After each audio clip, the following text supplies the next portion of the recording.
Who's got another question? Oh, it's front row here, and then we'll go back. This has nothing to do with The Last Unicorn. Great. Are you a Star Trek fan, and what was your inspiration to be part of the Sarek episode, and did that have anything to do with Alzheimer's?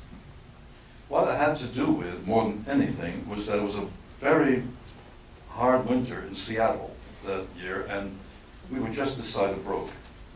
And a friend who doesn't remember doing this, another writer, tipped me off that the Star Trek The Next Generation, which was usually house-written by people like Michael Piller and Ira Stephen Bear and so on, somehow was short 2 scripts.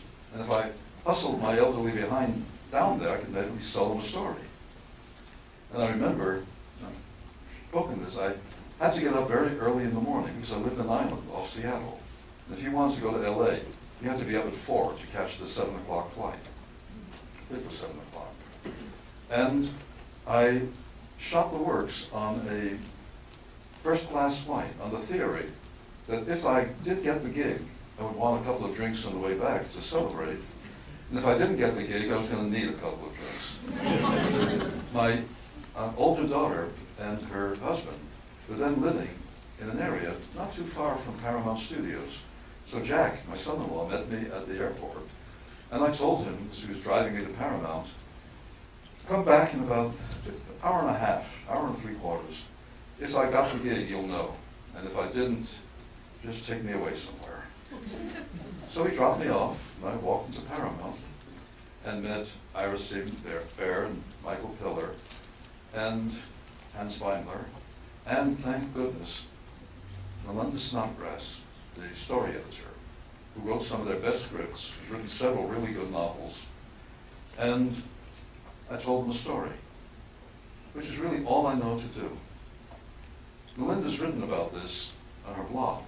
She said that there was a point, after listening for a while, when they just stopped taking notes and just let me tell them a story. I got the gig.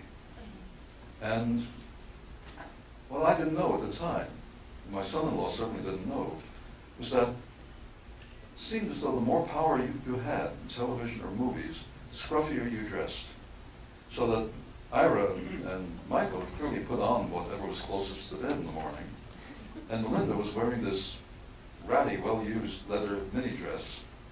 And as Jack drove me away, he said, I turned my back on you for an hour and a half, and you pick up with 2 janitors and a cleaning lady. Well, I bought their dinner that night, went on home. And I'm still very proud of that episode. And Patrick Stewart is an infinitely better actor than William Shatner. And I really wanted to give him something to do besides say, make it so.